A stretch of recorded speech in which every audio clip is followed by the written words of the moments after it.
Hello दोस्तों, मैं दिनेश चौधरी आप सभी का स्वागत करता हूं पीएससी बाय डीसी सर हमारे यूट्यूब चैनल पर। इस चैनल पर हमने एक लंबे समय से साथ में पीएससी की तैयारी की। निशुल्क शिक्षा के माध्यम से हमने एक नया कार्य करने का प्रयास किया। उम्मीद है आप सब लोगों के इस पीएससी की तैयारी में हमने कुछ विशेष योगदान दिया होगा और अब समय है उस परिणाम का जो कि जिसके लिए हम इतनी तैयारी में लगे हुए थे। एग्जाम बहुत पास में है। करंट अफेयर्स हम 2 दिन में पढ़ चुके हैं, पहले इंडिया का और फिर भारत का। लेकिन आजकल एग्जाम के ट्रेंड के हिसाब से जो पैटर्न चल रहा है उसमें स्पोर्ट्स भी लगभग 2-3 नंबर 4 नंबर की भूमिका निभाता है। कभी कभी वो 4 हो जाता है, कभी कभी वो 3 हो जाता है। इसलिए इस वीडियो में हम 2 विशेष पॉइंट्स, एक तो अवार्ड्स और एक स्पोर्ट्स पर विशेष रूप से फोकस करने वाले हैं। जैसा कि हम पढ़ते नहीं हैं, याद करते हैं, हम रिवीजन करते हैं। इसी क्रम में आज शाम तक मैं आप सब लोगों को 50 टॉपिक्स प्रोवाइड करा दूंगा जिनको छोड़कर बिल्कुल नहीं जाना है। मुझे उम्मीद है कि इन 50 में से 30-35 नंबर आपको सीधे देखने को मिलेंगे एग्जाम में। चलिए बहुत सारी बातें ना करते हुए सीधे एग्जाम पर आते हैं। थोड़ा सर्दी के कारण आवाज मेरा बांस की तरफ फटा हुआ लग रहा होगा, लेकिन थोड़ा एडजस्ट कीजिए, एग्जाम है, चलेगा। चलिए अब शुरुआत करते हैं। हम सबसे पहले स्पोर्ट्स के जो नए नए अवार्ड्स मिले उन सब लोगों को याद करेंगे। याद रखिए, पैटर्न एग्जाम में ऐसा नहीं होता है कि वो कोई अवार्ड पूछे, वो पूछा जाता है हमसे किसी व्यक्ति के नाम पर।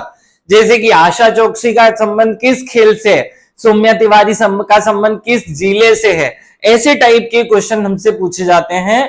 मुस्कान किरार किस खेल से संबंधित है, ये पूछे पुछाए से प्रश्न मैं आपको फिर से बता रहा हूं ताकि आपके दिमाग में ये बात सेट हो जाए। एग्जाम में अवार्ड्स कम पूछे जाते हैं। अवार्ड्स में वही 6 अवार्ड्स गिने चुने हैं, राजीव गांधी या जिसे मेजर ध्यानचंद कह दें, हमारा द्रोणाचार्य अवार्ड और जो अर्जुन अवार्ड, मध्य प्रदेश का एकलव्य, विक्रम और विश्वामित्र, इनसे ज्यादा बाहर नहीं जाता है। लेकिन जो प्लेयर्स हैं उनके नाम में बहुत ज्यादा क्वेश्चन पूछे जाते हैं। आजकल एक क्वेश्चन संस्था के नाम पर भी पूछा जाता है, तो वो भी हम इसमें कवर करेंगे। चलिए शुरू करते हैं। सबसे पहले भगवान श्री गणेश का नाम लेकर श्री गणेशाय नमः बोलते हुए और मेरे शिक्षक श्री सुरेश पटेल सर को याद करते हुए आगे बढ़ते हैं।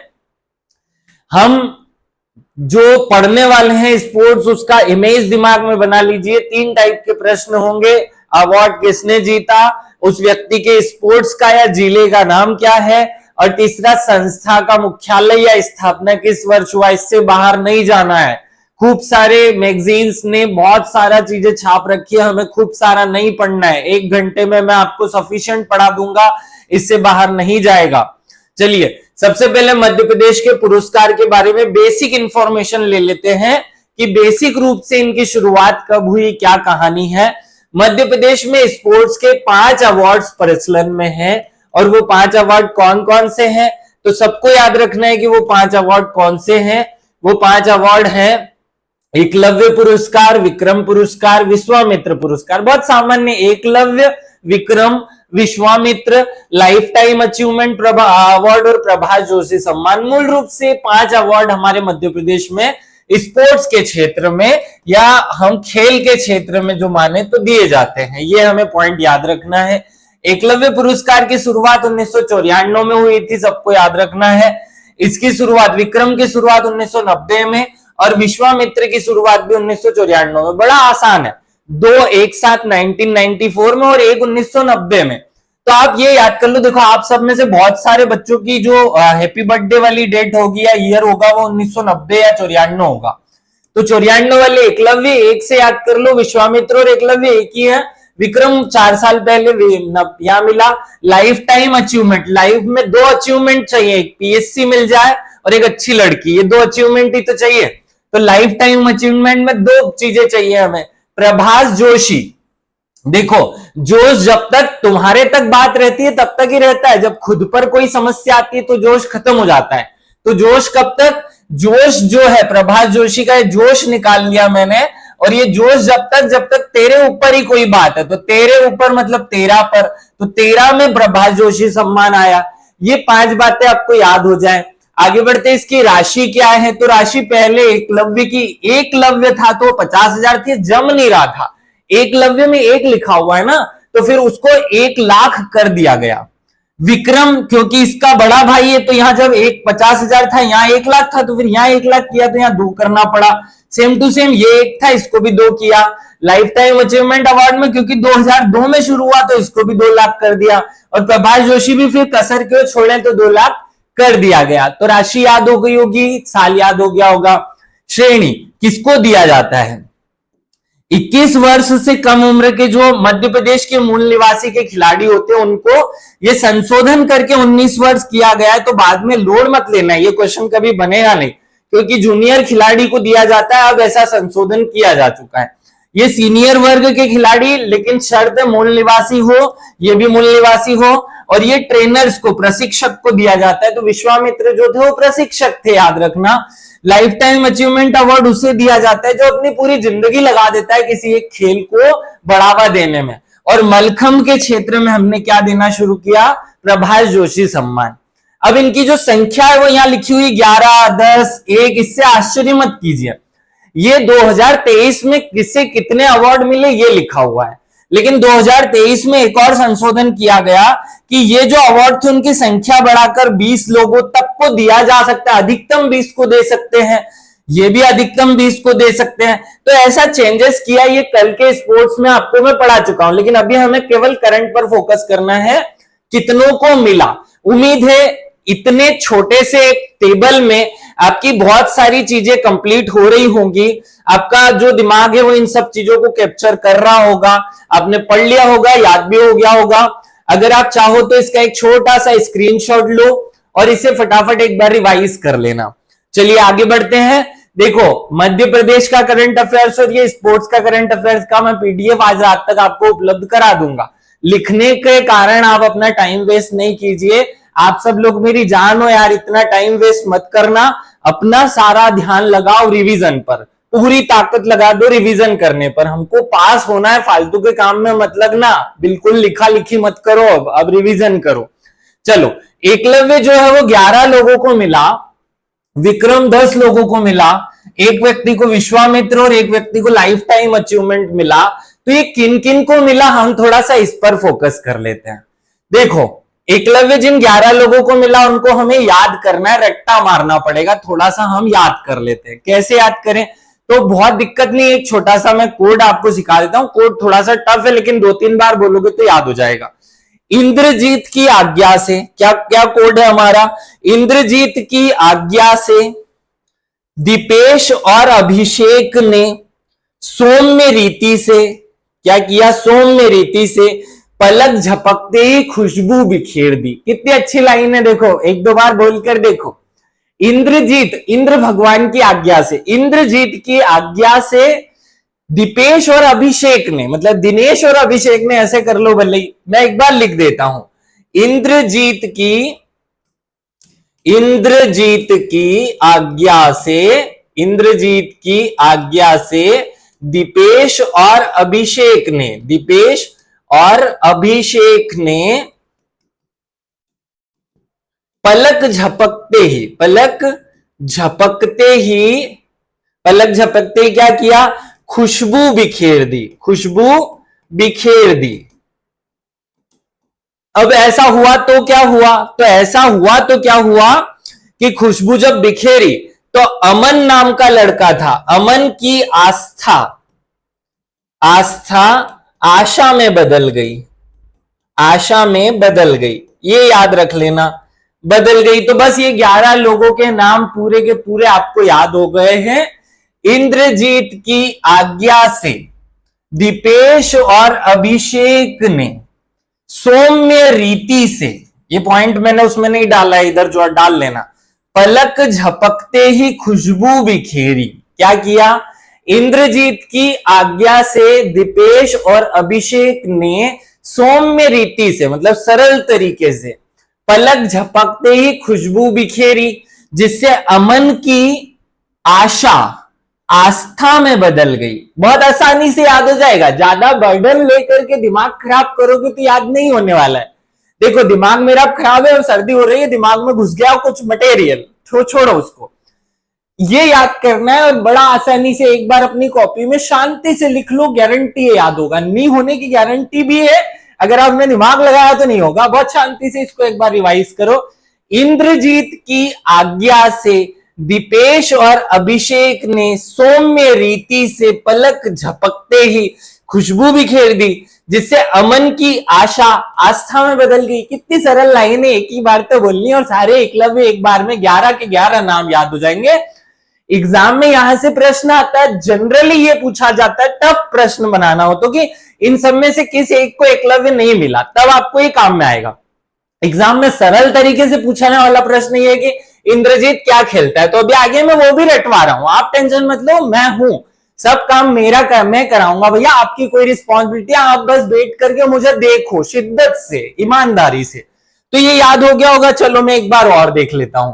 देखो, इंद्रजीत की आज्ञा से, इंद्रजीत की आज्ञा से दीपेश और अभिषेक ने, दीपेश और अभिषेक ने सौम्य रीति से, सौम्य रीति से खुशबू बिखेरी थी, खुशबू बिखेरी है भैया, जिससे अमन की आशा आस्था में बदल गई। आस्था को अमन में बदल दो चलेगा, अमन की आशा आस्था में बदल गई। बस इतना ही तो है। इंद्रजीत आज्ञा को प्रज्ञा कर लो, दीपेश, अभिषेक, सौम्या तिवारी, रितिका पाठक, खुशबू, अमन, आशा चौकसे और आस्था दांगी, इतने ही नाम है, बस इतना ही याद करना है, याद हो गया होगा।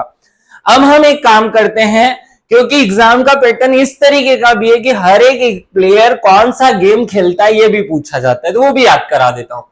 इंद्रजीत, देखो इंद्र भगवान को जानते हो, युद्ध लड़ने में माहिर है ना, मल्ल लड़ने में, मल्ल युद्ध लड़ने में माहिर है, तो मल्लखंभ इनका गेम हो जाएगा।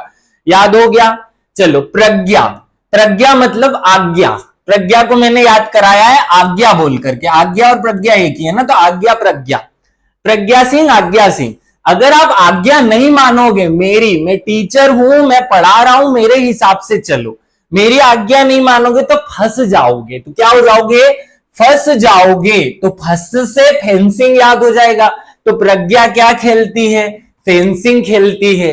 दीपेश, दीपेश से आपको यूं नहीं याद आ रहा कि मैं दिनेश और ये दीपेश, तो दीपेश क्या है? दीपेश लश्करी है। मैं लश्करी करता रहता हूं ना, मस्करी करते रहता हूं, और मुझे है ना जो शादी ब्याह होते हैं उसमें जिमना भी बहुत पसंद है। तो दीपेश या दिनेश को क्या पसंद है? जिमना पसंद है। क्या? जिमना। हमारे मालवा में एक कहावत बोली जाती है, हम जिम नहीं जाते, जिमने जाते हैं। तो ऐसा याद रख लेना, दिनेश मालवा का है और वो जिमने जाता है, याद हो जाएगा। अभिषेक परिहार, क्या नाम है? अभिषेक परिवार। परिहार, देखो अभिषेक को छोड़ो, परिहार को पकड़ो। परिवार कर दूं मैं इसे, परिहार को परिवार कर दूं थोड़ी देर के लिए। परिवार में हर आदमी अपने व्यवहार को कैसा रखता है? सॉफ्ट, भले ही से टेंशन में हो, सॉफ्ट रखता है ना, तो सॉफ्ट टेनिस याद हो जाएगा। अभिषेक परिहार का गेम आपको। सौम्या तिवारी, सौम्या तिवारी क्या खेलती है? देखो सौम्या तिवारी जो है वो क्रिकेट खेलती है, ये तो बहुत इंपॉर्टेंट है, याद कर ही लेना। देखो किटकेट खाया है आपने, किटकेट को कट कट करके खाते हैं तो बड़ा सौम्य सा मजा आता है ना, है ना। तो सौम्या तिवारी किटकेट खाती है, क्रिकेट खिला दो इसको। रितिका दांगी, देखो हम सेलिंग, मार्केटिंग की जॉब होती है ना, घर घर जाकर के कुछ बेचना, उसे सेलिंग भी कहते हैं ना, घर जाकर के सेलिंग। ये मैं कह, मैं जोड़ने के लिए कुछ और बोल रहा हूं। तो घर घर जाकर के आप सेल करोगे तो सूरज की रोशनी से आपके फेस पर दाग पड़ जाएंगे ना।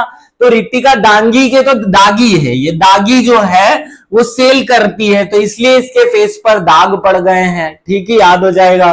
पलक, अब देखो हम पानी में तैरते हैं, आंखें खुली रख दो तो आंखों में सूजन आ जाता है ना। तो पलक कहां झपकनी चाहिए? जब तैराकी कर रहे हो तो तैरते तैरते पलकें नहीं खोलनी चाहिए, पलकें बंद करके रखनी चाहिए, क्योंकि आपकी पलकें कुछ इशारा कर रही होंगी। चलो याद हो गया होगा। पलक शर्मा क्या करती है? तैराकी। खुशबू, अब देखो आप एक रूम में बैठे हो और कोई और आ गया वहां, और वो आया तो बहुत अच्छी खुशबू आई, तो आप उसके हर बात में हाँ करोगे कि नहीं? हाँ की, हाँ की। तो ये हाँ की को मैं ऐसे हाँ, और ये की, तो जिससे खुशबू आई उसकी हर बात में हमने क्या की? हाँ की।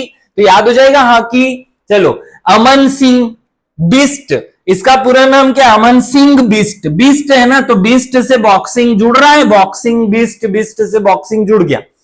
आशा चौकसे, हम स्टूडेंट एक क्लास में पढ़ रहे थे, टीचर पढ़ा रहे थे, सर पढ़ा रहे थे, किसी ने किसी को शूट कर दिया, तो जैसे ही शूट किया सब चौंक गए। क्या कर गए? चौंक गए। तो ये चौक से है ना, तो सब चौंक गए शूटिंग में, शूट कर दिया तो चौंक गए। याद हो गया? याद हो गया होगा कि आशा चौकसी क्या खेलती है? शूटिंग। आस्था डांगी क्या करती है? आस्था डांगी केनोइंग काइकिंग करती है। तो आस्था, हमारी आस्था जो है भगवान में, वो काई में है ये पता नहीं है, क्योंकि हम सब मतलबी लोग हैं। हम सब लोगों ने भगवान से इसलिए संबंध बना रखा है कि परीक्षा हम पास करा देना भगवान, मुझे ये करा देना, इसलिए हमारी आस्था उनसे जुड़ी हुई है। जहां हमको उनका महत्व याद, मतलब हमें उनसे ये नहीं रहेगा ना कि मुझे ये दिला देना, तब हम उनको पूछते नहीं, हम भूल जाते हैं उनको। तो इसलिए हमारी आस्था किसी न किसी चीज में, किसी न किसी चीज में जुड़ी हुई है, तो किसी न किसी चीज में से आ जाएगा कैनोइंग काइकिंग। उम्मीद है ये वीडियो देखने वाले स्टूडेंट्स को, सबको, ये 11 लोगों के नाम और 11 लोगों के स्पोर्ट्स के कौन कौन से खेल से संबंधित है ये याद हो गया होगा। ऐसे ही प्रश्न एग्जाम में आते हैं। आजकल ट्रेंड 100% ऐसा ही चल रहा है, यकीन मानो एक क्वेश्चन यहां से फंसना चाहिए। आगे बढ़ते हैं। हमने रिवर्स जाकर के एक बार देख लेना है कि हमने देखो जो अवार्ड्स याद करना शुरू किए, उसमें एकलव्य पूरा याद कर लिया। अब विक्रम याद कर लेते, तो विक्रम में हम कोड बनाकर लोगों के नाम याद नहीं करेंगे, क्योंकि हमको एकलव्य याद हो गया, तो जो बचा सब विक्रम ही है, क्योंकि ये सब याद कर लेंगे, एक एक है ना, एक आसान होगा याद करना। तो ये हम याद कर रहे हैं। विक्रम के नाम हम कौन से खेल से संबंधित है ये याद कर लेते हैं। देखो राजू सिंह, राजू क्या है? घोड़े पे बैठा हुआ है। तो आदमी राजा कब बनता है? राजा बनता है जब उसकी शादी होती है। तो जब राजा बनता है तो शादी होती है, शादी होती है तो घोड़े पे बैठता है। तो राजू बोलते हैं ना, राजू, राजू जो है वो घोड़े पे बैठ गया है, तो घुड़सवारी हो जाएगी, याद हो जाएगा। आदित्य दुबे, देखो जो दबे वही तो सॉफ्ट है, जो दब जाए, आप दबाओ किसी चीज को और वो दब जाए तो वो सॉफ्ट है, और आप दबाओ वो दबे ही नहीं, दांत से वो अखरोट को फोड़ते रहो वो दबे ही नहीं, तो क्या हो जाएगा? वो सॉफ्ट नहीं रहेगा। तो दबे, जो दबे वही सॉफ्ट है। तो आदित्य दुबे सॉफ्ट टेनिस खेलते हैं। नीतू वर्मा, नीतू वर्मा क्या खेलती है? Canoeing kayaking. देखो नीतू, इसका नाम क्या है? नी तू, इसी इतने में ही काम हो जाएगा। नीतू क्या खेलेगा ये बता दे, नीतू क्या खेलेगा ये बता दे, वही मैं भी खेल लूंगा। नीतू क्या खेलेगा? तो क्या खेलेगा मतलब केनोइंग काइकिंग खेलेगा। भू रक्षा, भू की रक्षा मतलब जमीन की रक्षा। जमीन की रक्षा के लिए तो हम वुशु, वुशु मतलब कि डुस्से ही डुस्से मार सकते हैं। वुशु माने डुस्सा मारना है ना, मुक्का मारने टाइप का सा होता है। तो वुशु, वुशु भू रक्षा के लिए वुशु वुशु कर दो। प्रगति दुबे, प्रगति दुबे, देखो प्रगति दुबे है शूटिंग। जब आम आदमी होता है ना, तो वो ऐसे ही चिमले चिमले से कपड़े पहन के चले जाता है। शर्टिंग शूटिंग करके कौन जाता है? अच्छी शूटिंग बूटिंग में कौन जाता है? सूट बूट पहन कर जाते हैं ना। जब हमारी प्रगति हो जाती है, जब हम थोड़े से समझदार हो जाते हैं, तो हम शूटिंग में जाते हैं, शूटिंग करके जाते हैं ना, थोड़ा अच्छे से प्रेस किए हुए कपड़े पहन के, सूट बूट पहन के जाते हैं। याद हो गया होगा। सुबोध चौरसिया, सॉफ्ट बॉल, ये बॉल से जोड़ना, सॉफ्टों से मत जोड़ना। देखो सुबोध, इसको किस चीज का बोध है? बाल का, कि इसके बाल खिर रहे हैं। सुबोध का क्या क्या बोध है? बालों का बोध है कि इसके बाल जो झड़ रहे हैं। आवेश खान, आवेश खान क्रिकेट खेलता है भैया, ये तो बहुत इंपॉर्टेंट आदमी है, अभी बहुत फेमस रहा आवेश खान। तो आवेश में आकर क्या नहीं खेला जाता है? क्रिकेट नहीं खेला जाता है। आगे नीरज राणा, क्या नाम है? नीरज राणा, नीरज राणा हॉकी। देखो राणा जी, मैंने माफ करना, हर बात में हाँ तो करनी ही पड़ेगी। तो रीना राणा जी की हर बात में क्या करोगे आप? हॉकी। चलो धनंजय दुबे, धनंजय दुबे, देखो जब धन हमारे पास नहीं होता है तो हमें टेंशन हो जाती है। क्या हो जाती है? टेंशन। धन की ही तो टेंशन है इस दुनिया में। इस दुनिया में दूसरी किसी चीज की टेंशन है ही कहां लोगों को? केवल एक ही चीज की टेंशन है, धन की ही क्या है? टेंशन है। चलो याद हो गया। राजवीर सिंह पवार, ये राजवीर सिंह, तो एक तो राजवीर सिंह पवार, देखो अब ठीक है, इसको जोड़ लो अपने हिसाब से। आपको कुल मिला के एकलव्य के 11 और विक्रम के 10 लोग याद हो गए होंगे। 2 मिनट, थोड़ा सा सर्दी के कारण बीच बीच में गड़बड़ हो रही है आवाज में। आगे बढ़ते हैं, अगले वाली टेबल पे चलते हैं। देखो हमने क्या याद कर लिया, एक बार रिवाइज कर लो भैया। हमने अभी तक एकलव्य याद कर लिया है पूरा, आप सबको डन याद है। विक्रम आपने पूरा याद कर लिया है। विश्वामित्र पे आते हैं। विश्वामित्र जो है वो किसको मिला? रश्मि मालवी को मिला। अब एक ही है इसलिए यही बता देता हूं, रश्मि मालवी को मिला। रश्मि मालवी जो है वो टीचर है, प्रशिक्षक है। वो क्या खिलाती हैं, क्या खेलती हैं? वो बैडमिंटन खेलती हैं। क्या खेलती हैं? बैडमिंटन। याद रख लेना, बैडमिंटन। अब भैया बैडमिंटन याद कैसे करेंगे कि रश्मि मालवी का? तो रश्मि में से ये रेशम दिख रहा है, रेशम का बेड बना लो, तो रेशम के बेड पे नींद बहुत अच्छे से आएगी, तो याद हो जाएगा कि रेशम का बेड है, नींद अच्छी आ रही है। लाइफ टाइम अचीवमेंट अवार्ड ये मिला अनिल धूपर को। किसको मिला? अनिल धूपर को। अब अनिल धूपर क्या करते हैं? अनिल धूपर में टेनिस खेलते हैं, वह टेनिस से संबंधित है। तो धूप में हमें बहुत टेंशन होने लगती है ना, स्किन जल जाएगी, स्किन काली पड़ जाएगी, स्किन पे दाग धब्बे पड़ जाएंगे। तो अनिल धूप में गया तो उसको टेंशन हो गई। अनिल जी धूप में गए तो उसको टेंशन हो गई, तो टेंशन से टेनिस याद हो जाएगा। प्रभाष जोशी किसी को भी नहीं मिला है तो याद करने की जरूरत ही नहीं है। मुझे उम्मीद है कि हर स्टूडेंट को 15 मिनट में ये सारे पॉइंट्स याद हो गए होंगे। Eklavya, Vikram, Vishwamitra, life time achievement award और प्रभाष जोशी सम्मान याद हो गया। तो चलो आगे बढ़ते हैं, चलो आगे बढ़े। तो आगे बढ़ेंगे तो हम अब देश के अवार्ड्स पे चलते हैं कि हमारे देश में कौन से अवार्ड मिलते हैं। तो भारत की जो सरकार देती है वो भी 5 अवार्ड देती है। कौन कौन से? सबसे पहले होता है अर्जुन अवार्ड, फिर होता है द्रोणाचार्य, फिर एक और द्रोणाचार्य, और फिर होता है एक मेजर ध्यानचंद अवार्ड। तो ये हमें मूल रूप से याद रखना है। सबसे पहले मेजर ध्यानचंद अवार्ड जो सबसे इंपॉर्टेंट अवार्ड है, मेजर ध्यानचंद अवार्ड पर आ जाते हैं। इसका पुराना नाम राजीव गांधी खेल रत्न अवार्ड था। इसकी स्थापना 1991 में हुई थी और पहला अवार्ड 1992 में दिया गया था। सबसे बड़ा पुरस्कार है, हमारे देश का सबसे बड़ा खेल पुरस्कार पूछ ले तो राजीव गांधी था, जो अब नया नाम उसका मेजर ध्यानचंद हो गया है। इसका नाम जो है वो राशि 2021 में बदल दी गई। पहले इसमें 7.5 लाख रुपए मिलते थे और अब इसकी राशि जो है 25 लाख रुपए कर दी गई है। इसके नियम 2016 में बनाए गए थे और नियम में यह लिखा हुआ है कि कोई भी व्यक्ति अंतर्राष्ट्रीय स्तर की किसी भी प्रतिभा में लगातार 3 वर्षों तक अगर अपने देश का प्रतिनिधित्व करते हुए उच्च खेल प्रदर्शन करता है तो उसे ये अवार्ड मिलेगा। अर्जुन अवार्ड जो है वो 1961 में शुरू हुआ। इसके तहत 15 लाख रुपए की राशि दी जाती है और ये 35 वर्ष से कम उम्र के किसी भी खिलाड़ी को दिया जाता है। द्रोणाचार्य 2 प्रकार के होते हैं। एक द्रोणाचार्य होता है नियमित श्रेणी और एक होता है द्रोणाचार्य लाइफ टाइम श्रेणी। तो द्रोणाचार्य नियमित श्रेणी 1985 है और वो लाइफ टाइम भी 1985 है। नियमित श्रेणी में 10 लाख रुपए है और जो लाइफ टाइम वाली श्रेणी है उसमें 15 लाख रुपए हैं। ये भी प्रशिक्षक को होता है और ये भी प्रशिक्षक को, लेकिन उस प्रशिक्षक को जिसने खेल भी खेला हो, प्रशिक्षण भी दिया हो और जीवन में पूरा खेल किया हो या खेल को ही योगदान दिया हो, उसे लाइफ टाइम देते हैं। तो ये 4-5 नाम याद हो जाएंगे। अब आगे आपको केवल याद रखना है मौलाना अब्दुल कलाम आजाद ट्रॉफी कब से शुरू हुई? 1956-57 से शुरू हुई। और राष्ट्रीय खेल प्रोत्साहन पुरस्कार कब से शुरू हुआ? तो 2009 से शुरू हुआ।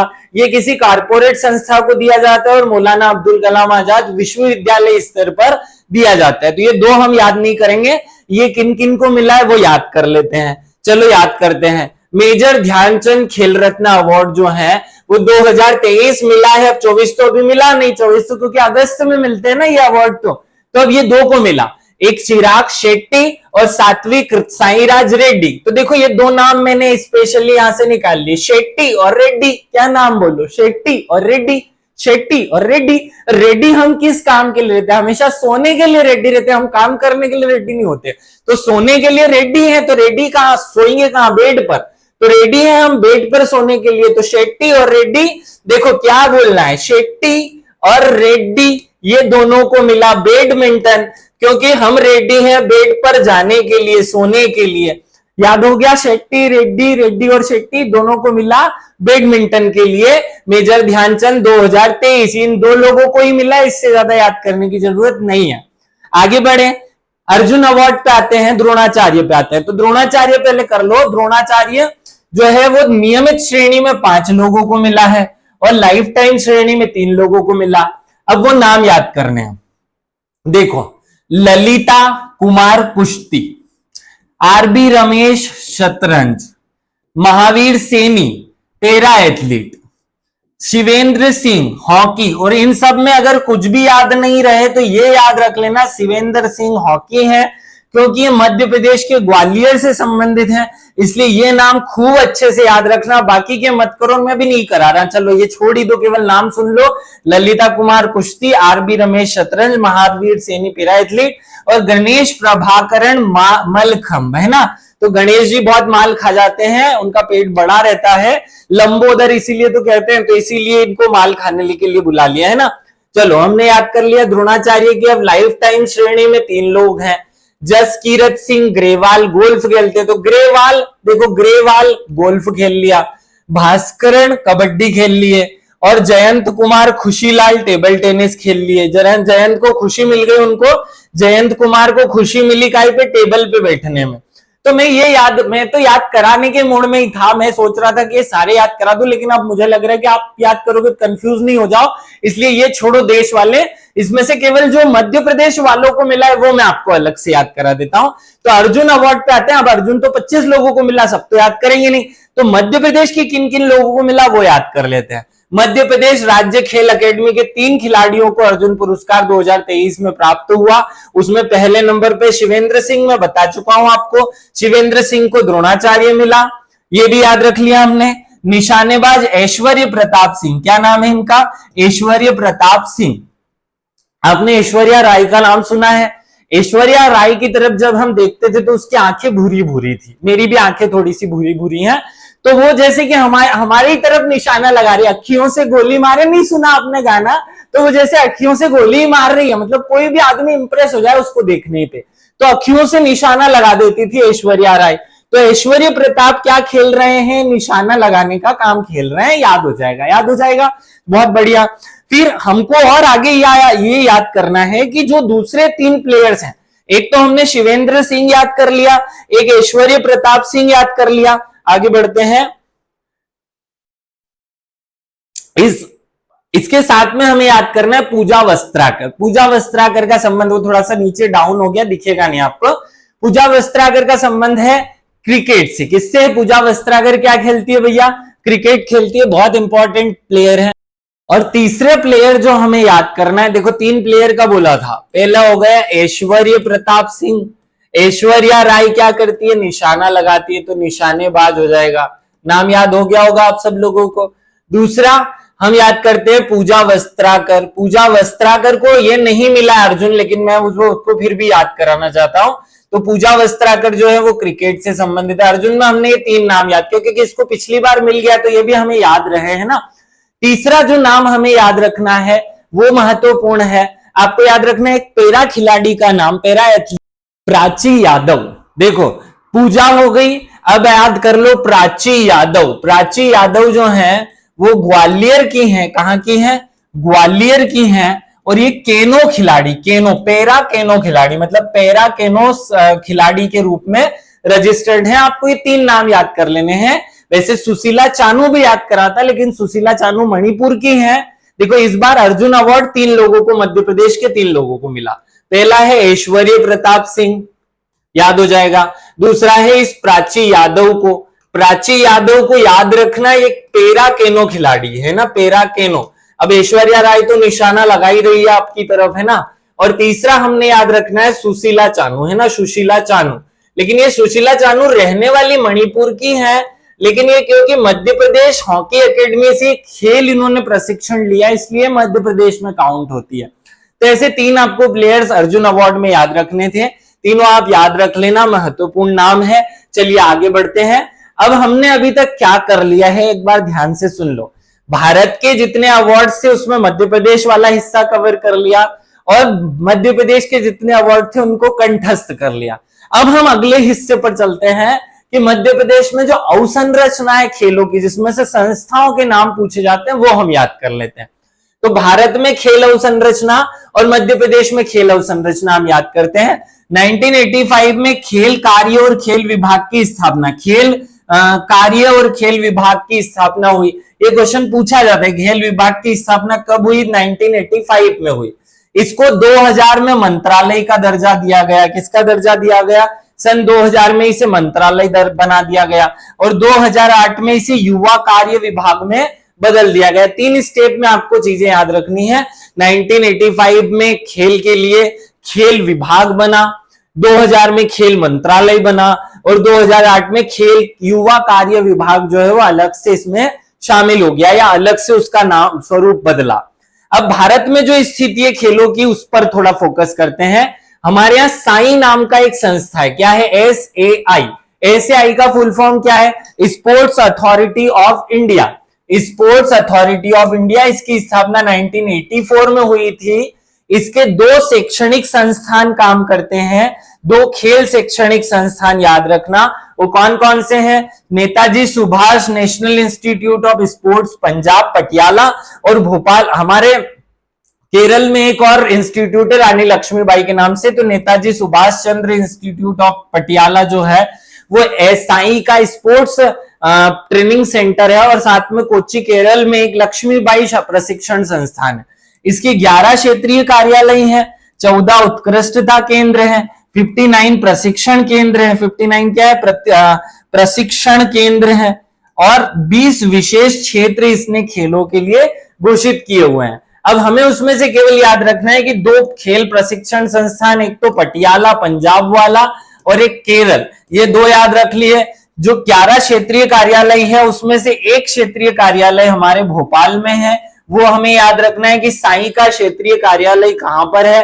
तो साई का क्षेत्रीय कार्यालय जो है वो भोपाल में है, ये याद रख लेना। इसके जो 20 विशेष केंद्र है, इसमें से भी एक विशेष केंद्र धार जिले में बनाया हुआ है। साई का विशेष केंद्र कहां पर है? धार में है। इतनी सी इंफॉर्मेशन आपको केवल याद रखनी है, बाकी हमें इस पे बहुत ज्यादा फोकस नहीं करना है। अब हम आगे क्या करेंगे?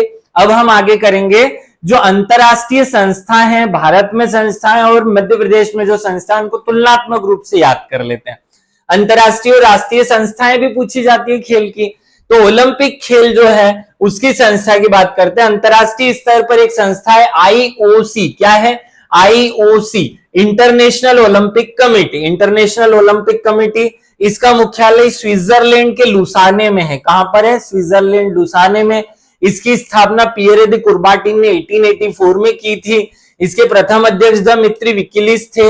वर्तमान में सारे वर्ल्ड इसका सदस्य है, 205 सदस्य देश है इसके। इसकी आधिकारिक भाषा फ्रांसीस और अंग्रेजी है और वर्तमान अध्यक्ष थॉमस बाक है। इतनी सी जानकारी आपको वर्ल्ड ओलंपिक, विश्व में जो ओलंपिक कराने वाली संस्था है उसके बारे में याद रखनी है। अब हम भारत में ओलंपिक कराने वाली संस्था पर फोकस कर लेते हैं। तो इंडियन ओलंपिक संघ नाम से या भारतीय ओलंपिक संघ, इंडियन ओलंपिक एसोसिएशन नाम से एक संस्था है जिसका मुख्यालय ओलंपिक भवन नई दिल्ली में है। स्थापना 1927 में हुई। प्रथम अध्यक्ष दोराबजी टाटा थे। वर्तमान अध्यक्ष पीटी उषा को बनाया गया है और इसके सचिव राजीव मेहता है। बस इतनी सी इंफॉर्मेशन भारत के बारे में याद कर लो। अब आते हैं मध्य प्रदेश में ओलंपिक कौन कराता है? तो मध्य प्रदेश ओलंपिक कमेटी कराती है। मध्य प्रदेश ओलंपिक एसोसिएशन कहां पर है? इंदौर में। इसको याद कर लेना, ये थोड़ा सा गलत है, इसको जबलपुर करना है हमें। क्या करना है? Indore Olympic association, Madhya Pradesh Olympic association का मुख्यालय कहां पर है? जबलपुर में। इसके वर्तमान अध्यक्ष रमेश मेंदोला है। लास्ट ओलंपिक 2020 में जो हुआ, जो टोक्यो होना था, जो कोविड की वजह से 2021 में टोक्यो में हुआ, जिसको टोक्यो ओलंपिक कहते हैं, में हुआ, जो कि 32वां ओलंपिक था। उसमें सबसे अधिक बार ओलंपिक करवाने वाले देश जो हैं वो हमें लिस्ट में याद नहीं करने, सीधे हम उन प्लेयर्स पे चले आते हैं।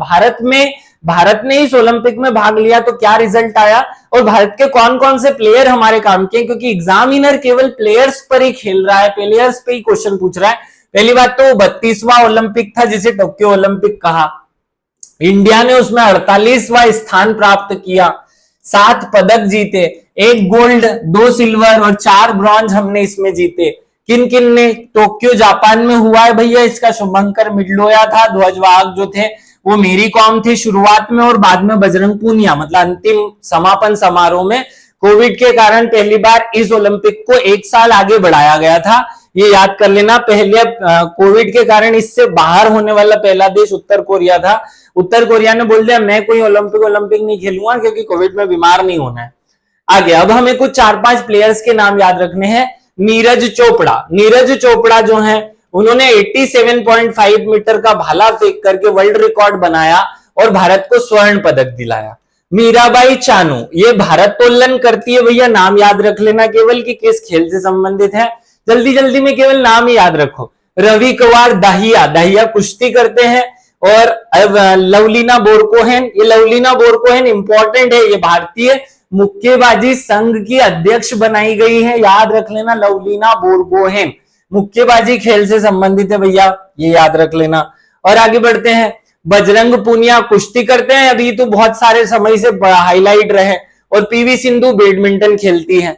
अगला वाला ओलंपिक कहां होगा?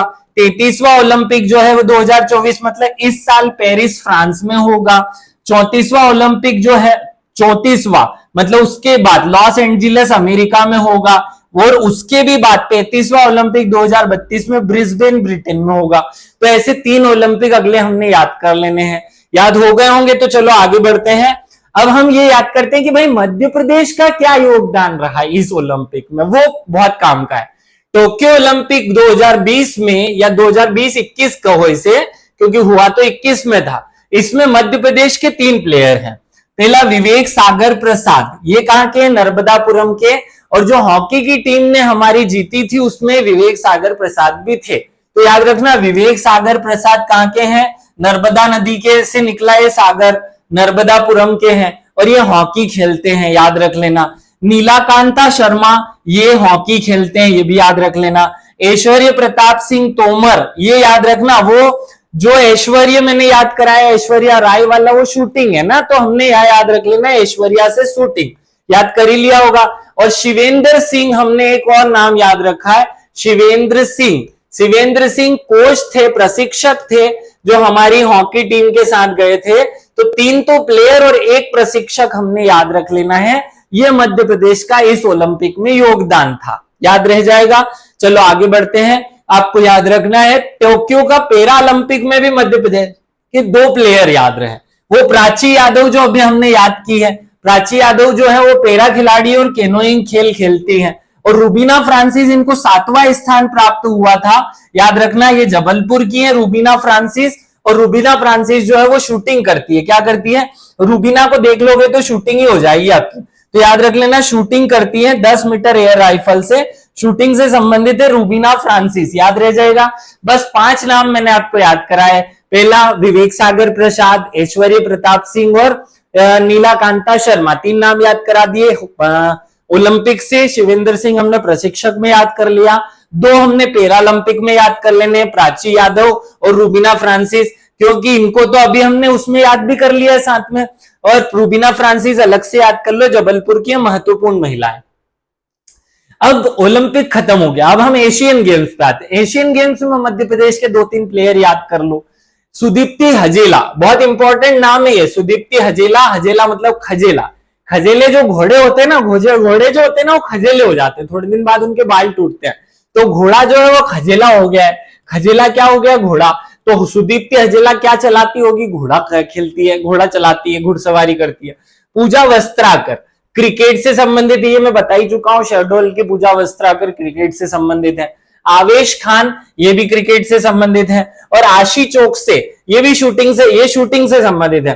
देखो मैंने याद करा दिया ना आपको, हम चौक जाते हैं जब किसी को शूट कर दिया जाता है, तो आशी चोकसे जो है वो शूटिंग से संबंधित है। मनीषा कीर शूटिंग से संबंधित है, याद किया जा चुका है ये पहले। ये 5 नाम हमको एशियन गेम्स में याद करने थे। ऐसे एक बड़ा गेम होता है राष्ट्रमंडल, यहां से 2-3 नाम याद कर लो केवल। अंकिता सेवली ये वेट लिफ्टिंग करती है, अंकिता ने सेव खा ली, अंकिता सेवली वेट लिफ्टिंग। अंकिता वेट से सेव कर लो खुद को, या खुद का वेट सेव कर लो। तो देखो ये क्या है? सेव कर लो ना, सेव हम मोबाइल में कोई डाटा सेव करते हैं वो वाला सेव, वेट को सेव कर लो। तुलिका मान जो है वो जूडो खेलती है। क्या खेलती है? तुलिका मान जूडो खेलती है। विजय यादव भी जूडो खेलते हैं। विजय यादव को जोड़ दो, विजय यादव को जोड़ दो तो जोड़ दो, तो जोड़ दिया तो जूडो खेल दिया। तुलिका मान, जब आपका मान सम्मान तब अच्छा रहेगा जब आप जोड़ते घटाते सीख जाओगे। अद्वैत पागे, अद्वैत पागे जो है वो तैराकी से संबंधित है, तो ये भी याद रख लेना। अद्वैत पागे तैराकी, विजय यादव जूडो, तुलिका मान जूडो। बस इतने ही प्लेयर याद करा रहा हूं, अब मैं और कोई प्लेयर याद नहीं कराऊंगा, आप टेंशन मत लो। आगे बढ़ जाते हैं हम तो सीधे एशियन गेम्स कराता कौन है उस पर आ जाते हैं। एशियन गेम्स 1951 में शुरू हुए थे। एशियन खेलों का विनियमन जो है वो एशियाई खेल महासंघ द्वारा कराया जाता है। एशियाई खेल महासंघ परिषद नाम का संघ संस्था 1982 में बना। 1982 में नई दिल्ली में भी एशियन गेम्स आयोजित हुए थे और मुख्यालय इसका कुवैत सिटी है। अभी याद रख लेना, अध्यक्ष रणधीर सिंह है। आखिरी वाले जो एशियन गेम्स हुए हैं वो याद करने की जरूरत नहीं है, मेरे हिसाब से तो जरूरत नहीं है। 1951 में दिल्ली में हुए, 2023 में हांगझो में हुए, हांगझो चीन में, और उसमें भारत का स्थान जो है वो याद रख लेना चौथा रहा। 107 मेडल हमने जीते, 28 गोल्ड, 38 हमने ब्रॉन्ज, कांस्य रजत पदक और 41 ब्रॉन्ज हमने इसमें जीते थे। याद करने की जरूरत नहीं है किस किस ने जीता, बहुत बिल्कुल अंदर मत घुसो, लेकिन ये याद कर लो कि पूजा वस्त्राकर है, तुलिका मान है, और ये हमको, मैं भी भूल गया हूं कौन है, ठीक है, इतने ही प्लेयर याद करने। अब हम एक एक खेल की कौन कौन सी संस्थाएं कारगर हैं, काम कर रही हैं। जैसे क्रिकेट में वर्ल्ड लेवल पर आईसीसी, भारत में बीसीसीआई और एमपी में एमपीसी है, इनकी डिटेल थोड़ी सी देख लेते हैं। आईसीसी क्रिकेट की संस्था सबसे बड़ी, आईसीसी इंटरनेशनल क्रिकेट काउंसिल, इसकी स्थापना 1909 में हुई थी। ये बहुत सारी बातें याद मत रखो, इसका मुख्यालय दुबई में है और इसके सदस्य संख्या 104 है। वर्तमान अध्यक्ष ग्रेग बार्कले हैं, नाम याद करा चुका हूं मैं। वाणिज्यिक मामलों के जो प्रमुख हैं वो जय शाह है। कौन है इसके प्रमुख वाणिज्यिक मामलों के? जय शाह। और ये आईसीसी का लोगो है, सबको याद रह जाएगा। अब आते हैं बीसीसीआई पे, भारत का क्रिकेट कंट्रोल बोर्ड। बीसीसीआई जो है उसकी स्थापना 1928 में तमिलनाडु चेन्नई में हुई थी। इसका मुख्यालय वानखेड़े मुंबई में है। इसके वर्तमान अध्यक्ष रोजर बिन्नी है और इसके सचिव जय शाह है। 4 बातें याद हो जाएंगी आपको बड़ी आसानी से। अब मध्य प्रदेश में कौन संभालता है क्रिकेट? मध्य प्रदेश क्रिकेट संघ। इसकी स्थापना 1941-40 में होलकर क्रिकेट एसोसिएशन के नाम से हुई और 1956 में इसका नाम बदल करके मध्य प्रदेश क्रिकेट एसोसिएशन रख दिया। Madhya Pradesh cricket association full form हो जाएगा, शॉर्ट फॉर्म हो जाएगा एमपीसीए। इसका मुख्यालय इंदौर के होलकर स्टेडियम में है। वर्तमान प्रमुख अभिलाष खांडेकर हैं। याद रह जाएगी सारी चीजें। क्रिकेट का पूरा टंटा खत्म। अब बैडमिंटन पे आते हैं। बैडमिंटन जो है उसका पूरा विश्व में संस्था है विश्व बैडमिंटन संघ, जिसको शॉर्टकट में BKLF कहा जाता है ना। BKLF किसका शॉर्ट नेम है? याद रखना, वर्ल्ड बैडमिंटन संघ का। इसका पुराना नाम IBF था, लेकिन अब नाम चेंज करके BKLF कर दिया गया है। फुल फॉर्म याद करने की जरूरत नहीं है क्योंकि याद रहेगा भी नहीं। इसकी स्थापना 1904 में हुई थी। तो एक बेड पे कितने लोग सो सकते हैं? 3-4 लोग सो सकते हैं, तो 34 में हुआ। इसका वर्तमान में मुख्यालय कुआलालंपुर मलेशिया में। कहां पर है इसका मुख्यालय? कुआलालंपुर मलेशिया में। बस इतनी ही बातें याद कर लो, काम हो जाएगा। और आगे बढ़ जाते हैं। आगे बढ़े तो भारत में बैडमिंटन कौन संभालता है? तो भारत में बैडमिंटन एसोसिएशन के जो अध्यक्ष हैं वो 1934 में इसकी स्थापना, वहां जहां वर्ल्ड में हुआ तब भारत में भी कर ली। मुख्यालय नई दिल्ली में और हिमांता बिस्वा शर्मा जो है, बिस्वा शर्मा इसके प्रमुख है। याद कर लेना। मध्य प्रदेश में मध्य प्रदेश बैडमिंटन एसोसिएशन काम करता है। इसकी स्थापना 1946 में, देखो वर्ल्ड वाला 1934, भारत वाला 1934 और मध्य प्रदेश वाला 1946 में, 1946 में। इसका जो पहले मुख्यालय हुआ करता था वो जबलपुर में हुआ करता था, लेकिन 1998 में इसका मुख्यालय इंदौर ट्रांसफर कर दिया गया। कुछ कुछ किताबों में मध्य प्रदेश बैडमिंटन एसोसिएशन का मुख्यालय जबलपुर दिखाता है, तो वो गलत है। हाँ, पहले जबलपुर में ही था, अब वर्तमान में इंदौर में है। इसके वर्तमान प्रमुख जो है अनिल चोगले हैं, याद रख लेना। और आगे बढ़ते हैं। टेनिस। टेनिस का वर्ल्ड में कौन कराता है? विश्व स्तर पर कौन कराने के लिए जिम्मेदार है टेनिस? देखो, विश्व में कराता है ITF। क्या full form? International tennis federation. नाम याद रख लेना। स्थापना हुई 1913 में। 1913 में हमारे भारत में क्या हो रहा था? याद करके बताओ। गदर पार्टी की स्थापना हुई थी 1913 में, तो उसी समय हमने टेनिस खेलना, टेंशन में आ गए थे ना अंग्रेज, तो टेनिस खेल लिया। पूर्व में इसका नाम इंटरनेशनल लॉन टेनिस एसोसिएशन था। 2016 में इसका नाम बदला है। इसका मुख्यालय लंदन ब्रिटेन में अंग्रेजों के शहर में है। वर्तमान में प्रमुख डेविड हंगरी है, याद रख लेना। अब भारत में बैडमिंटन सॉरी टेनिस कौन खेलता है? AITA, ये याद रख लेना। अखिल भारतीय टेनिस संघ, इसकी स्थापना 1920 में हुई जब हमने खिलाफत आंदोलन चलाया था। खिलाफत आंदोलन के समय भारत में टेंशन होने लगी थी तो टेनिस संघ खोल लिया। मुख्यालय खन्ना टेनिस कॉम्प्लेक्स नई दिल्ली में है। इसके वर्तमान प्रमुख अनिल जैन है। मध्य प्रदेश में टेनिस कहाँ खेला जाता है? तो मध्य प्रदेश टेनिस एसोसिएशन का मुख्यालय इंदौर में है, अभय खेल प्रशाल में। इसके वर्तमान प्रमुख अनिल धूपर है, और ये वही अनिल धूपर है जिनको Madhya Pradesh life time achievement award मिला।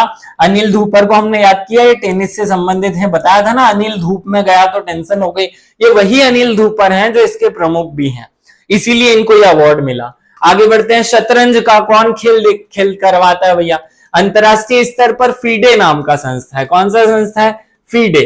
फीडे का फुल फॉर्म होता है फेडरेशन इंटरनेशनल दी चेस, ऐसा होता है, federation chess international chess federation. इसका मुख्यालय स्विट्जरलैंड लुसाने में है। 1924 में इसकी स्थापना हुई थी, क्योंकि चेस खेलने के लिए, चेस करने के लिए, दो ग्लास को टकराने के लिए 2-4 लोग चाहिए होते हैं ना, तो 2-4 लोग चाहिए, तो 24 में स्थापना हुई। VR1 फैमिली के नाम से वो सब दारू पीते हैं साथ में। इसके अध्यक्ष आर्काडी डोरकोविच, उपाध्यक्ष छोड़ दो विश्वनाथन आनंद है, लेकिन ऐसा कोई क्वेश्चन आज तक बना नहीं पीएससी ने।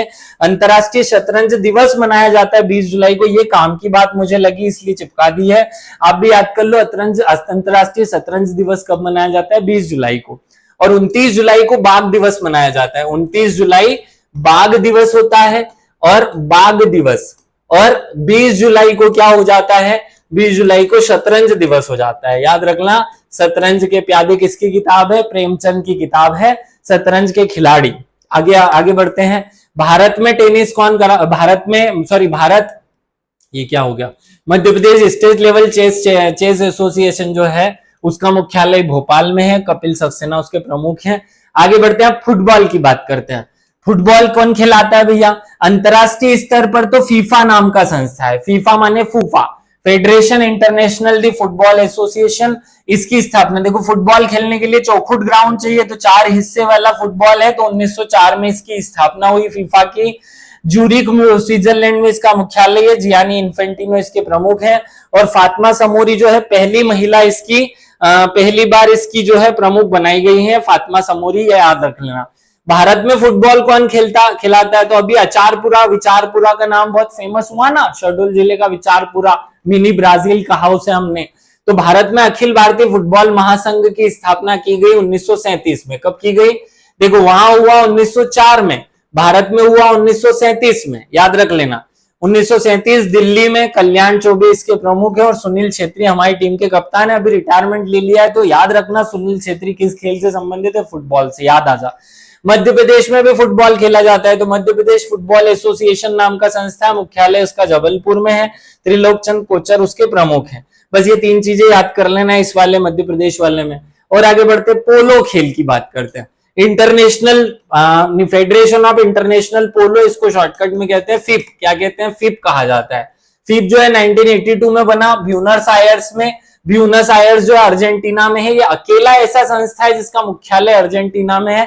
तो स्पेशली याद रख लेना कि अर्जेंटीना में एक चीज का मुख्यालय है, ब्यूनस आयर्स में, किसका? पोलो का। इंडियन पोलो ट्रेड जो संस्था है उसको कहा जाता है इंडियन पोलो एसोसिएशन, IPA क्या कहा जाता है। इसकी स्थापना भी उसी के 100 साल पहले 1892 में हुई। इसका मुख्यालय नई दिल्ली में। टाइपिंग मिस्टेक नहीं है, सही लिखा हुआ है। भारत में पहले पोलो संस्था बनी, विश्व में बाद में बनी है।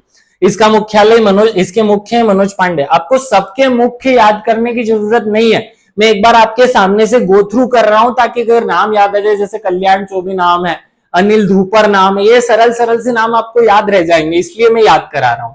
अब गोल्फ की बात करते हैं, तो गोल्फ का इंटरनेशनल संस्था कौन सा? International golf federation. 1957 की क्रांति के बाद 1958 में ये स्थापित हुआ। 1857 से मैंने 1957 को जोड़ लिया, और 1957 के अगले साल हमने 1958 में नेशनल गोल्फ खेलना शुरू कर दिया। इसका मुख्यालय लुसाने स्विट्जरलैंड में। कहा? लुसाने, लुसाने स्विट्जरलैंड और ज्यूरिख स्विट्जरलैंड, दो नाम याद रख लेना। अनिका छोड़ दो इस नाम को। इंडियन गोल्फ जो फेडरेशन है उसकी स्थापना उसके 3 साल पहले, 3 वर्ष पहले 1955 में हो चुकी थी। नई दिल्ली में इसका मुख्यालय है, याद रख लेना। आगे बढ़ते हैं। तैराकी महासंघ, तैराकी संघ जो इंटरनेशनल है उसे फीना कहा जाता है। क्या कहा जाता है? फीना। फीना का full form federation international, full form ऐसे करना मत, आएगा ही नहीं, वो थोड़ा उल्टा नाम है। इंटरनेशनल स्विमिंग फेडरेशन कहा जाता है, लेकिन उसको शॉर्ट में फीना के नाम से जाना जाता है। इसकी शुरुआत 1908 में हुई थी, याद रखना। तैराकी का जो संस्था विश्व में बना 1960 में और भारत में 1948 में आजादी के समय बना। तो 8 और 48 याद रह जाएगा। भारत का जो तैराकी महासंघ है, तैराकी एक ऐसा खेल है जो बहुत महत्वपूर्ण है, हर आदमी को तैरने आना चाहिए, अहम योगदान देता है हमारे जीवन में। तैरते नहीं आ जाएगा तो डूब जाओगे इस भव सागर में। इस जीवन को कहते हैं भव सागर। तो तैरते आना चाहिए, अहम है। तो अहम है तो अहमदाबाद में इसका मुख्यालय हो गया, और वहां वर्ल्ड में लुसाने स्विट्जरलैंड में इसका मुख्यालय हो गया। बाकी याद करने की जरूरत है ही नहीं। अब आगे एक दो नाम आपको बता देता हूं। सुभाष चंद्र बोस की 125वीं जयंती पर नरसिंहपुर जिले में हमने नरसिंहपुर के गोटेगांव स्टेडियम में नेताजी की प्रतिमा का अनावरण किया है। मध्य प्रदेश के 4 जिलों में खेलो इंडिया सेंटर्स बनाए जा रहे हैं 40 लाख रुपए खर्चा करके। दतिया में रोइंग सेंटर, मुरैना में एथलेटिक सेंटर, सागर में हॉकी सेंटर और देवास में बैडमिंटन सेंटर जो है वो बनाए जा रहे हैं। बस इतना सा करंट अफेयर्स इसमें मैं बता रहा हूँ, खूब पढ़ने की जरूरत ही नहीं है क्योंकि वो पूछेगा ही नहीं एग्जाम में। यहाँ से स्पोर्ट्स से केवल 3 टाइप के प्रश्न आ रहे हैं। खिलाड़ी कौन से खेल से संबंधित है, कौन सा पुरस्कार किसको मिला या नहीं मिला, और तीसरा कौन सी संस्था का मुख्यालय या स्थापना किस वर्ष में हुई। हम आगे बढ़ जाते हैं। अब मध्य प्रदेश में जो खेलों की आधारभूत संरचना है उस पर फोकस कर लेते हैं, थोड़ी सी उस पर ध्यान दो। अब हम मध्य प्रदेश के जो आधारभूत ढांचा है उस पर एक बार नजर मार लेते। कोई रट्टा मारने की जरूरत नहीं है भैया, खूब रट्टा मत मारना। राज्य खेल एवं युवा कल्याण विभाग की स्थापना 1975 में हुई थी। 1981 में इसका नाम बदलकर खेल एवं कल्याण विभाग कर दिया गया। बस इतनी सी इंफॉर्मेशन याद रख लो। मध्य प्रदेश राज्य क्रीड़ा परिषद 1960 में बना। 1 सितंबर 1984 को खेल परिषद के रूप में इसको पुनर्गठित कर दिया गया। इसे पुनर्गठित कर दिया गया, याद रख लेना। खेल युवक मंडल की स्थापना 1983 में हुई। मध्य प्रदेश की पहली खेल नीति जो है वो 1989 में आई थी, याद रख लेना। वर्तमान में 2005 वाली खेल नीति चल रही है। तो 2 चीजें हमें याद रखनी, पहली खेल नीति 1989, वर्तमान में 2005 की खेल नीति, और अब 2000 नवीन खेल नीति 2005 की है। अब इसके अंदर क्या प्रावधान है वो करने की जरूरत नहीं है। मध्य प्रदेश में खेल परिषद को भंग करके उसके स्थान पर एमपीएसए मतलब मध्य प्रदेश स्टेट अथॉरिटी 2011 में बना दी गई है। मध्य प्रदेश खेल परिषद पहले ऐसी संस्था थी जो पूरे मध्य प्रदेश में खेल का निर्धारण करती थी। अब उसको भंग करके एमपीएसए नाम की संस्था मध्य प्रदेश स्पोर्ट्स अथॉरिटी बना दी गई 2011 में। तो ये क्वेश्चन पूछा जाता है कि मध्य प्रदेश स्पोर्ट्स अथॉरिटी का मुख्यालय कहां पर है? भोपाल में ही होगा। और इसके जो स्थापना है वो कब हुई? 2011 में हुई। अब इसके अंदर बहुत डिटेल में नहीं जाते। मध्य प्रदेश के पारसी क्रिकेट क्लब कब बना ये सब आपको जनरली पढ़ा हुआ है, बहुत ज्यादा डीप में मत जाना। पारसी क्रिकेट क्लब 1890 में इंदौर में बना। होलकर क्रिकेट स्टेडियम 1941 में एसोसिएशन बना। इसी का नाम 1956 में मध्य प्रदेश क्रिकेट एसोसिएशन बन गया। 1946 में बैडमिंटन एसोसिएशन बना जिसका मुख्यालय पहले जबलपुर था। 1998 को इसका मुख्यालय कहां भेज दिया गया? इंदौर में ट्रांसफर किया गया।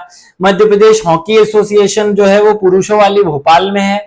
मध्य प्रदेश हॉकी एसोसिएशन पुरुषों की भोपाल में पड़ती है और महिलाओं की जो है वो भी भोपाल में पड़ती है, लेकिन उसमें न्यू होना चाहिए।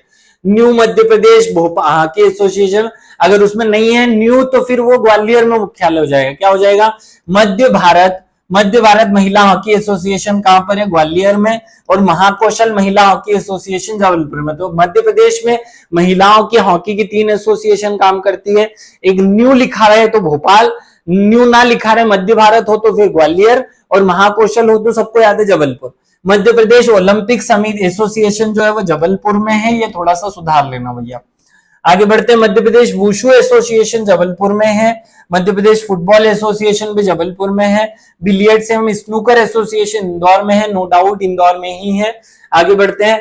हाँ, हमारे यहाँ कुछ अकेडमी है, उनके नाम रिवाइज कर लेते हैं, चलो कर लेते हैं। पुरुष हॉकी एकेडमी 2009 में भोपाल 9-10 में स्थापित हुई भोपाल में। महिला हॉकी एकेडमी ग्वालियर में है, 2006 में स्थापित हुई। एकेडमी दो ही है, पुरुषों की हॉकी एकेडमी भोपाल में और महिलाओं की हॉकी एकेडमी जो है वो ग्वालियर में है। शूटिंग एकेडमी जो है वो भोपाल में 2006-07 में। मार्शल आर्ट या कुश्ती एकेडमी जो है वो भी भोपाल में है। जूडो और कराटा एकेडमी भी भोपाल में है। वाटर स्पोर्ट्स एकेडमी भी भोपाल में है। इक्वेस्टोरियन एकेडमी जो है वो भी भोपाल में है। एथलेटिक्स एकेडमी जबलपुर में है। वेट लिफ्टिंग एकेडमी भी जबलपुर में है। तीरंदाजी एकेडमी भी जबलपुर में है। मुस्कान किरार का नाम याद आ रहा होगा आपको, तीरंदाजी एकेडमी की स्टूडेंट थी वो। आगे टेनिस एकेडमी टेंशन होती है इंदौर में रहकर। मलखम और जिम्नास्टिक एकेडमी उज्जैन में, मलखम की शुरुआत ही उज्जैन से हुई है। क्रिकेट एकेडमी ग्वालियर में है। बैडमिंटन एकेडमी भी ग्वालियर में है। क्रिकेट एकेडमी शिवपुरी भी याद रख लेना। देखो दो अलग अलग बातें हो गई, मैंने ही कंट्रोवर्सी क्रिएट की। क्रिकेट एकेडमी जो है वो एकेडमी ग्वालियर भी बता रहा हूं और क्रिकेट एकेडमी शिवपुरी भी बता रहा हूं। तो जब आपसे पूछा जाए राज्य क्रिकेट एकेडमी कहां पर है तो आंसर होगा ग्वालियर। और अगर राज्य ना लिखा रहे, केवल क्रिकेट एकेडमी हो, तो शिवपुरी में भी है। स्विमिंग एकेडमी होशंगाबाद में। तो स्विमिंग पढ़ते टाइम होश में रहना चाहिए आदमी को, नहीं तो डूब जाएगा। देश का पहला सेलिंग स्कूल कहां बना? भोपाल में बनाया गया। मध्य प्रदेश का पहला आदिवासी खेल विद्यालय अलीराजपुर में बनाया गया। और खेल गांव कहां बनाया गया? भोपाल के सतगढ़ी में। सतगढ़ी भोपाल में पहला खेल गांव बनाया गया। ऐसे ही मध्य प्रदेश की खेल राजधानी इंदौर को कहते हैं। साई का क्षेत्रीय कार्यालय भोपाल में है। राष्ट्रीय सेवा योजना 1969 में आई। खेल छात्रवृत्ति योजना 1970 में। राष्ट्रीय युवा कार्यक्रम 1970-71 में। महिला खेल समारोह 1975 में। और कल्याण कोष 82 में। इसके अलावा बाकी की चीजें याद मत रखो। अब कुछ स्टेडियम है, फटाफट उनको रिकॉल कर लेते हैं। 30 सेकंड में मैं इनको रिकॉल कराता हूँ। रूप सिंह स्टेडियम। रूप कैसा है? दूधिया रोशनी वाला है ग्वालियर में। या देखो रूप पर जो फोकस करे वो गंवार है, जो क्योंकि रूप पर नहीं, हमें तो मन पर फोकस करना चाहिए ना। तो जो रूप देखे वो गंवार है, तो ग्वार से ग्वालियर। नेहरू जी इंदौर में थे, आपको याद हो गया नेहरू स्टेडियम, जब यही चुनाव का कार्यालय बनाया गया था। ऐशबाग स्टेडियम भोपाल में है। ऐशबाग कहां है? ऐश कहां करेंगे? भोपाल में करेंगे। तात्या टोपे भी भोपाल में। टीटी नगर नाम सुना ही है। अभय खेल प्रसाद इंदौर में ही है, सबसे बड़ा इंडोर स्टेडियम है। बाबे अली स्टेडियम भी भोपाल में है। तो बहुत छोटे छोटी सी बातें हैं, ये केवल रिवाइज करा रहा हूं इसलिए जल्दी करा रहा हूं। होलकर स्टेडियम इंदौर, उषा राजे इंदौर। रविशंकर शुक्ल स्टेडियम जबलपुर में, इंपॉर्टेंट है याद रखने रहा। रानी ताल ये भी जबलपुर में। अशोक पटेल स्टेडियम भी जबलपुर में। ठाकुर रणमत सिंह स्टेडियम रीवा में है। संजय सिंह स्टेडियम गुना में। संजय जो है वो उसने बहुत गुना किए थे, याद रखना, बहुत गुना किए संजय ने। आगे बढ़ते हैं। कुछ पुरस्कार और सम्मान जो इस टॉपिक में या करंट अफेयर्स में हमने छोड़ दिए थे, इन शॉर्ट जल्दी जल्दी उनको फटाफट रिवाइज कर लेते हैं। पुरस्कार वो हम जनरल वाले पुरस्कार याद कर रहे हैं, मध्य प्रदेश में जो पुरस्कार मिलते हैं वो मैं याद करा देता हूं। सबसे पहले पद्मश्री जो राष्ट्रीय स्तर पर मिलता है 2024 में, वो मध्य प्रदेश के 4 लोगों को मिला, उनके नाम याद कर लेते हैं। श्री कालूराम बामनिया को मिला, देवास के हैं ये। कालूराम बामनिया जो है वो कला या कबीर गायन से संबंधित है, देवास निवासी हैं और ये मालवा क्षेत्र से संबंधित है। तो पहला जो पद्मश्री मध्य प्रदेश के, देखो मैं भारत को पद्मश्री जिनको मिला उनकी बात नहीं कर रहा हूं, मध्य प्रदेश के वो लोग जिनको भारत में पद्मश्री मिल गया उनकी बात कर रहा हूं। तो कालूराम बामनिया याद हो जाएगा। अगला है भगवतीलाल राजपुरोहित। राजपुरोहित जो है वो, देखो पुरोहित क्या करते हैं? साहित्य और शिक्षा से संबंधित होते हैं। फिर इनके कौन से जन्मस्थली? धार जिले में है, धार जिले, और कर्मस्थली उज्जैन में। इनकी प्रमुख कृतियां भोजराज है, तो भोजराज याद कर लेना। कालिदास और कालिदास वागाड़ थे, ये 3-4 इनकी कृतियां याद कर लेना। बहुत आगे बढ़ते हैं। अगला है ओम प्रकाश शर्मा। ओम प्रकाश शर्मा को कला के क्षेत्र में मिला, उज्जैन जिले से संबंधित है और माच लोक नृत्य से संबंधित है। ये क्वेश्चन बहुत इंपॉर्टेंट है। ओम प्रकाश शर्मा का संबंध किस नृत्य गतिविधि से है? माच से है। देखो ओम प्रकाश शर्मा, माच, बस इतना, टू मच काम करते हैं ये ओम प्रकाश। आगे बढ़ लो। सत्येंद्र सिंह लोहिया, ये पैरा एथलीट है और इन्होंने तैराकी में बहुत सारे चैनल पार किए हैं भैया। सबसे पहले तो इन्होंने क्या किया था? पैरा तैराक है भिंड के, और इन्होंने हमारा जो इंग्लिश चैनल है उसको पार किया था, याद रख लेना। इनको तो बहुत सारे अवार्ड मिल चुके हैं। सत्येंद्र सिंह लोहिया, पैरा तैराक, इतना याद रखो। आगे बढ़ते हैं। आप पुराने जो पद्मश्री एक बार रिकॉल कर लेते हैं। 2023 में जुधैया बाई को मिला था, तो जुधैया बाई को कब मिला? 2023 में। कला से संबंधित थी, लोड़ा गांव उमरिया की रहने वाली है और बेगा चित्रकार है। ये क्या है? बेगा चित्रकार। आगे बढ़ते हैं, तो पुराना है, रिवाइज करा रहा हूं। मुनीश्वर डाबर जो है वो 20 रुपए की दवा के नाम से चिकित्सक फेमस थे, जबलपुर के हैं, 20 रुपए वाले डॉक्टर के नाम से फेमस है। रामेश्वर परमार और श्रीमती शांति परमार, ये झाबुआ की गुड़िया कला से संबंधित है। कौन सी कला से? गुड़िया कला से। रामेश्वर परमार और जो है अपनी शांति परमार। 3 लोगों को 23 में मिला, 4 लोगों को 24 में मिला और 22 में 5 को मिला। वे 22 वाले भी रिकॉल करा देता हूं। 22 में जिन 5 को मिला, नरेंद्र प्रसाद मिश्रा को, चिकित्सा के क्षेत्र में, भोपाल से संबंधित हैं। आगे बढ़ते हैं, राम सहाय पांडे को कला के क्षेत्र में, सागर के हैं, राई नृतक हैं। तो राम सहाय पांडे, राम क्या करते हैं? राई भर की बात का भी लोड नहीं लेते, मतलब राई भर की बात का भी, राई जितना भी लोड नहीं लेते, टेंशन नहीं लेते। जमयती दुर्गाबाई व्योम, नाम सुना हुआ है, मंडला की गौण चित्रकार हैं। ये जनजाति व्यक्तित्व पे ज्यादा प्रश्न बनते हैं आजकल, है ना। अर्जुन सिंह धुर्वे, बार बार बता चुका हूं, बेगा नृतक हैं, डिंडोरी के रहने वाले हैं, परधोनी नृत्य में फेमस है। आगे बढ़ते हैं, अवधेश कुमार जड़िया, अवधेश किशोर जड़िया बुंदेली साहित्य से संबंधित है। इनकी प्रमुख कृतियां उद्धव शतक, क्या है? उद्धव शतक, कार्य कनाई के कान और विरागमाला, ये 3 इनके नाम पर याद किए थे हमने पहले ही पुरानी परीक्षाओं में। मैं आप सबको खूब याद करा चुका हूं ये सब चीजें, इसलिए अभी जल्दी जल्दी रिवाइज करा दिया। आगे बढ़ते हैं, कालिदास सम्मान किसको मिला भैया? कालिदास सम्मान जो है वो शास्त्रीय संगीत के लिए किसको मिला? बुद्धादित्य मुखर्जी को मिला। किसको? बुद्ध, जिसमें बहुत बुद्धि थी लेकिन मूर्ख था, तो बुद्धि होने के बाद भी जो मूर्ख था उसको कालिदास, तो वही तो कालिदास है जो जिस डाल पर खड़ा हो उसी डाल को काटे, वही कालिदास, ऐसा होता है ना। शास्त्रीय नृत्य के लिए किसको मिला? पुरु दधीची को मिला। किसको? पूरा दधीची को, पुरु दधीची, नृत्य करने वाला, पूरा का पूरा दिखाई देना चाहिए, आधा दूधा दिखे तो मजा नहीं आता, तो पूरा दधीची याद हो जाएगा। अब हम शरद जोशी सम्मान याद कर लेते हैं। शरद जोशी सम्मान किसको मिला? 2022 वाला, तो 2020-21 मिला, ये तो 21 याद कर लेना। श्री राम परिहार को मिला, खंडवा, तो याद करने की जरूरत ही नहीं है। शरद जोशी सम्मान श्री राम परिहार को। तो ये जो अवार्ड्स हैं ये आपको पीपीटी फॉर्म में मैं आपके पास भेज रहा हूं, आप खुद रिवाइज कर लेना, मैं जल्दी करा रहा हूं, आपको लग रहा होगा कि बहुत जल्दी हो रहा है। इकबाल पुरस्कार भी पुराना मिला हुआ, ये नए पुरस्कार किसी को मिले ही नहीं। राष्ट्रीय मैथिली शरण गुप्त सम्मान जो है वो 2021 का सच्चिदानंद गुप्ता को मिला। किसको मिला? सच्चिदानंद गुप्ता को। मेथी खाने वाला गुप्त रूप से क्या करता है? गुप्त रूप से अपने दांत छिपाता है ना, क्योंकि दांतों में मेथी फंस जाती है ना। राष्ट्रीय तुलसी सम्मान 2022 वाला जो है वो संतोष को मिला। तो तुलसी जिसने भी खा ली, जिसने भी ग्रहण कर ली, उसको तो संतोष ही संतोष रहता है, तो तुलसी सम्मान संतोष को मिला। आगे बढ़ते हैं, तानसेन सम्मान किसको मिला? नित्यानंद को मिला। तो देखो, जो तानसेन की तान सुने उसको नित्य आनंद मिलेगा, रोज आनंद मिलेगा, तो नित्यानंद हल्द्वानी को मिला तानसेन सम्मान। और 2022 का ये मिला गणपति भट्ट को। तो अब रोज आनंद मिला था तो पापा ने बहुत कूटा, भटाभट कूटा, तो भट्ट को मिला 2022 वाला। तो 21 भी याद हो गया तानसेन। तो अब कबीर पे आते हैं। कबीर जो है वो पुराना है, मनोज श्रीवास्तव वाला नया हमको याद ही नहीं करना है। अब आगे हमको याद करना है राष्ट्रीय देवी अहिल्या सम्मान। ये मालिनी अवस्थी को मिला था पिछले वाला, और संजय बघेल को मिला 2021 वाला। ये हमको याद रख लेना है, संजय बघेल देवी अहिल्या सम्मान। अब 2021 का किशोर कुमार सम्मान विवेक रंजन अग्निहोत्री को मिला। तो ये बहुत सरल से नाम है, क्योंकि पिछली परीक्षा में भी सेम टू सेम थे, इस परीक्षा में भी सेम टू सेम है, याद करने की जरूरत नहीं है, मैं केवल इनको आपके सामने से निकाल रहा हूं। लता मंगेशकर सम्मान 2022 मिला संगीत का उत्तम सिंह को। तो लता जो है वो उत्तम है, क्योंकि जगह घेरे बिना हमको फल देती है। लता होती है ना पेड़ पत्र की लता पता, वो वाली लता उत्तम काम करती है ना, बहुत फल देती है। आगे बाकी तो सब वही सेम टू सेम नाम है, उनको मैं वापिस क्रिकेट में देवी अहिल्या सौम्या तिवारी को मिला है। देखो, देवी अहिल्या सम्मान जो इंदौर में दिया जाता है वो इस बार सौम्या तिवारी को दिया गया है। क्रिकेट खेलती है लड़की, बहुत अच्छा। तनिष्का हवलदेव को नृत्यांगना, शुभांगी आत्रे को अभिनेत्री के रूप में, और ननकुसिया श्याम को मिला गौण भित्ति चित्रों के लिए। तो आपको ये नाम याद रखना है, ननकुसिया श्याम का संबंध किस चीज से है? ये गौण चित्रकला से। देखो, जिनमें भी श्याम लगा रहते ना, भज्जू श्याम या फिर आपके जनगढ़ सिंह श्याम, तो ऐसे जितने श्याम है वो सब गौण चित्रकला से संबंधित है। अब राज्य स्तरीय सम्मान हमें याद ही नहीं करना है, ये सारी चीजें आपने एक बार रिवाइज कर लेनी है। मैं ये पीपीटी आपको भेज दूंगा, पुराने हैं ये, इसलिए मैं याद इसलिए नहीं करा रहा हूं क्योंकि पुरानी चीजें क्या बार बार टाइम वेस्ट करके आपका वीडियो लंबा करूं।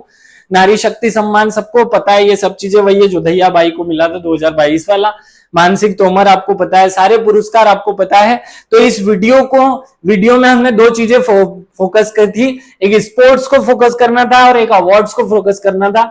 अवार्ड्स क्योंकि सारे के सारे लगभग पुराने, एक दो ही नए मिले हैं, तो बहुत ज्यादा हमें रिकॉल करने की जरूरत नहीं। एक बार केवल आप उस पर अपनी आंखें डाल देना, आप एक बार रिकॉल कर लेना। ये पीपीटी मैं आपको शाम तक भेज दूंगा। सभी को विशेष रूप से धन्यवाद। अगर आपको ये अच्छा लगा, याद हुआ है तो कमेंट करके जरूर बताना।